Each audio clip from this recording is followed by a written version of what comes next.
जय श्री कृष्ण। मांधाता बोले कि हे वशिष्ठ जी, यदि आप मुझ पर कृपा करें तो किसी ऐसे व्रत की कथा कहिए जिससे मेरा कल्याण हो।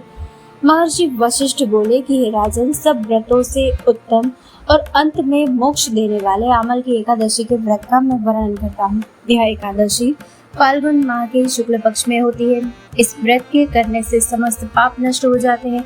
इस व्रत का फल 1000 गोदान के फल के बराबर होता है। अब मैं आपसे एक पौराणिक कथा कहता हूँ, आप ध्यान पूर्वक सुनिए। एक वैदिश नाम का नगर था जिसमें ब्राह्मण, क्षत्रिय, वैश्य और शूद्र चारों वर्ण आनंद सहित रहते थे। उस नगर में सदैव वैद ध्वनि गुंजा करती थी तथा पापी, दुराचारी तथा नास्तिक उस नगर में कोई नहीं था। उस नगर में जयद्रथ नाम का चंद्रवंशी राजा राज्य करता था। वह अत्यंत विद्वान तथा धर्मी था। उस नगर में कोई भी व्यक्ति दरिद्र व कंजूस नहीं था। सभी नगरवासी विष्णु भक्त थे और अबाल, वृद्ध, स्त्री, पुरुष एकादशी का व्रत किया करते थे। एक समय फाल्गुन मास के शुक्ल पक्ष की अमल की एकादशी आई। उस दिन राजा, प्रजा तथा बाल वृद्ध सबने हर्ष पूर्वक व्रत किया। राजा अपनी प्रजा के साथ मंदिर में जाकर पूर्ण कुंभ स्थापित करके धूप, दीप, नैवेद्य, पंचरत्न आदि से धात्री का पूजन करने लगे और इस प्रकार स्तुति करने लगे। हे धात्री, तुम ब्रह्म स्वरूप हो, तुम ब्रह्मा जी द्वारा उत्पन्न हुए हो और समस्त पापों का नाश करने वाले हो। तुमको नमस्कार है। अब तुम मेरा अर्घ्य स्वीकार करो। तुम श्री रामचंद्र जी द्वारा सम्मानित हो। मैं आपकी प्रार्थना करता हूँ, अतः आप मेरे समस्त पापों का नाश।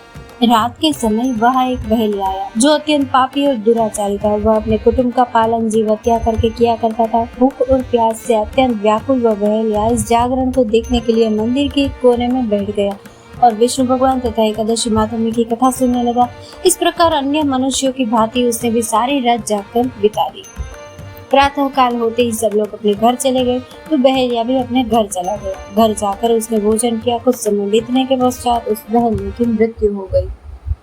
मगर उस आमल की एकादशी के व्रत तथा जागरण से उसने राजा विदुरथ के घर जन्म लिया और उसका नाम वसुरथ रखा गया। युवा होने पर वह चतुरंगिनी सेना के सहित तथा धन धान्य से युक्त होकर 10,000 ग्रामों का पालन करने लगा।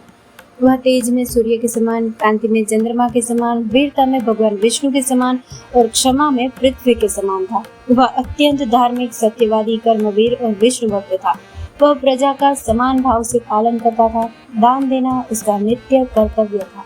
एक दिन राजा शिकार खेलने के लिए गया। देव योग से वह मार्ग भूल गया और दिशा ज्ञान न रहने के कारण उसी वन में एक वृक्ष के नीचे सो गया।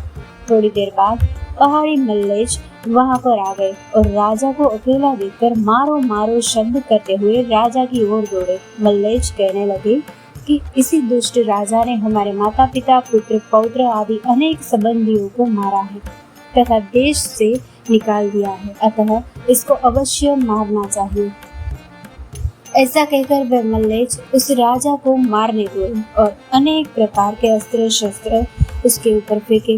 वह सब अस्त्र शस्त्र राजा के शरीर पर गिरते ही नष्ट हो जाते और उनका वार पुष्प के समान प्रतीत होता। अब उन मल्लेच्छों के अस्त्र शस्त्र उल्टा उन्हीं पर प्रहार करने लगे, जिससे वे मूर्छित होकर गिरने लगे। उसी समय राजा के शरीर से एक दिव्य स्त्री उत्पन्न हुई। वह स्त्री अत्यंत सुंदर होते हुए भी उसकी भ्रुकुटी टेढ़ी थी। उसकी आंखों से लाल लाल अग्नि निकल रही थी, जिससे वह दूसरे काल के समान प्रतीत होती थी। वह स्त्री मल्लेच्छ। जब राजा सोकर उठा तो उसने मल्लेच्छ को मरा हुआ देखकर कहा कि इन शत्रुओं को किसने मारा है? इस वन में मेरा कौन हितैषी रहता है? वह ऐसा विचार कर ही रहा था कि आकाशवाणी हुई, हे राजा, इस संसार में विष्णु भगवान के अतिरिक्त कौन तेरी सहायता कर सकता है? इस आकाशवाणी को सुनकर राजा अपने राज्य में आ गया और सुखपूर्वक राज्य करने लगा। महर्षि वशिष्ठ बोले कि हे राजन, यह आमल की एकादशी के व्रत का प्रभाव था। जो मनुष्य इस आमल की एकादशी का व्रत करते हैं वे प्रत्येक कार्य में सफल होते हैं और अंत में विष्णु लोक को जाते हैं।